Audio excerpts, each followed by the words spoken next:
Hello friends, income tax के cases की series में आज जो केस हम डिस्कस करेंगे वो इस चीज़ को लेकर के है कि यदि कोई एसएससी अपनी किसी प्रॉपर्टी को रीडेवलपमेंट के लिए बिल्डर को देता है, जिस प्रॉपर्टी के अंदर एसएससी ऑलरेडी पहले रह रहा होता है, और फिर वो बिल्डर एसएससी को एक अल्टरनेट एकोमोडेशन के लिए monthly rental income as a compensation के बतौर देता है, तो क्या ये मंथली रेंटल कंपनसेशन जो कि एसएससी को अल्टरनेट एकोमोडेशन के लिए बिल्डर देता है, क्या ये एक कैपिटल रिसीट है या इसके ऊपर as a revenue receipt income tax act के अंदर टैक्स लगना चाहिए? यही इशू मुंबई आईटीआईटी की एसएमसी बेंच के सामने एक case Ajay Parasmal Kothari versus income tax officer के केस में सामने आया।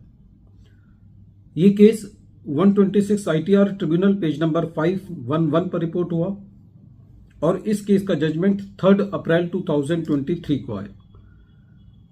प्रेजेंट केस असेसमेंट ईयर 13-14 से रिलेटेड है। एसएससी का शेयर ट्रेडिंग का व्यापार है। एसएससी को कुछ कमीशन इनकम थी, कुछ कंसल्टेंसी इनकम थी और एसएससी का केस स्क्रूटनी के लिए सेलेक्ट हुआ। During the assessment proceedings assessing officer ने यह पाया कि एसएससी ने अपना फ्लैट रीडेवलपमेंट के लिए दिया था और उस रीडेवलपमेंट एग्रीमेंट के मुताबिक बिल्डर ने एसएससी को मंथली रेंटल कंपनसेशन के बतौर देना था। वो इस चीज के लिए कि जो फ्लैट एसएससी ने रीडेवलपमेंट के लिए दिया है, क्योंकि अब वो फ्लैट टूट करके बनेगा, तो इसलिए बिल्डर ने एसएससी को एक मंथली रेंटल का अमाउंट दिया। वो इसलिए कि वो कहीं जाकर के दूसरी जगह रह पाए। प्रेजेंट केस के फैक्ट्स में यह भी था कि एसएससी को जब ये मंथली रेंटल कंपनसेशन मिला तो एसएससी ने इस मंथली रेंटल कंपनसेशन को एक्चुअल में रेंट देने के लिए इस्तेमाल नहीं किया, क्योंकि एसएससी अपने पेरेंट्स के साथ रहा। लेकिन फैक्ट से यह पता चलता था कि एसएससी को अपना फ्लैट रीडेवलपमेंट में देने के बाद कहीं ना कहीं पे हार्डशिप को फेस करना पड़ा है।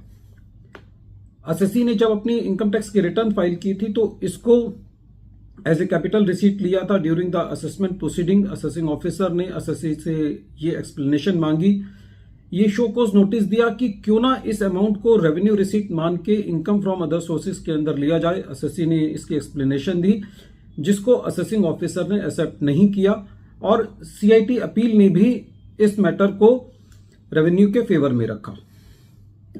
जब ये अपील ट्रिब्यूनल में फाइल की गई तो ये अपील 1566 डेज 1566 दिन डिले थी। एसएससी का जो मेन कारण था इस डिले के लिए एक्सप्लेन करने का, वो ये था कि एसएससी का ये कहना था कि उसके प्रोफेशनल ने उसको सही से इनकम टैक्स ट्रिब्यूनल में अपील के लिए गाइड नहीं किया।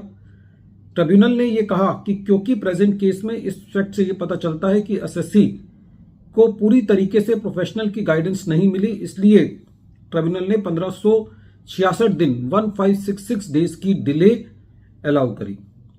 जब ये मैटर ट्रिब्यूनल ने सुना तो ट्रिब्यूनल का ये कहना था कि असेसिंग ऑफिसर का ये कहना कि एसएससी ने उस मंथली रेंटल इनकम को रेंट देने में इस्तेमाल नहीं किया, क्योंकि वो अपने पेरेंट्स के साथ रहा, तो इस वजह से ये अमाउंट एसएससी की इनकम में एड बैक होना चाहिए, इनकम में आना चाहिए। ये बात जस्टिफाइड नहीं है। ट्रिब्यूनल का ये कहना था कि क्योंकि एसएससी अपने पेरेंट्स के साथ रहा उस फ्लैट को रीडेवलपमेंट में देने की वजह से, तो इससे ये बात तो इंडिकेट होती है कि एसएससी को अपना फ्लैट वेकेट करने से हार्डशिप हुई है, और यदि किसी एसएससी को अपना फ्लैट रीडेवलपमेंट में देने की वजह से कोई हार्डशिप होती है तो वो रेवेन्यू रिसीट नहीं है, वो कैपिटल रिसीट है।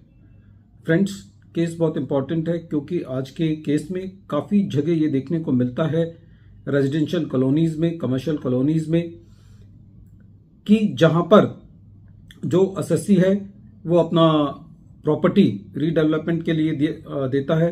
जनरली 5 फ्लैट्स बनाए जाते हैं, एक फ्लैट बिल्डर ले लेता है और एसएससी को जब तक वो फ्लैट बन के तैयार होते हैं तो उन फ्लैट को जब बनके तैयार होते हैं तो इतनी देर एसएससी को कहीं किराए पे रहना पड़ता है। तो यदि एसएससी को कोई ऐसा रेंटल कंपनसेशन मिलता है तो वो रेंटल कंपनसेशन जो है वो एक कैपिटल रिसीट है, उस पर टैक्स नहीं लगेगा।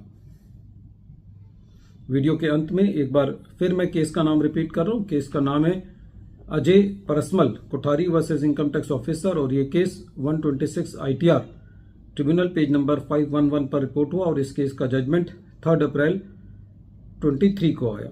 Thank you friends.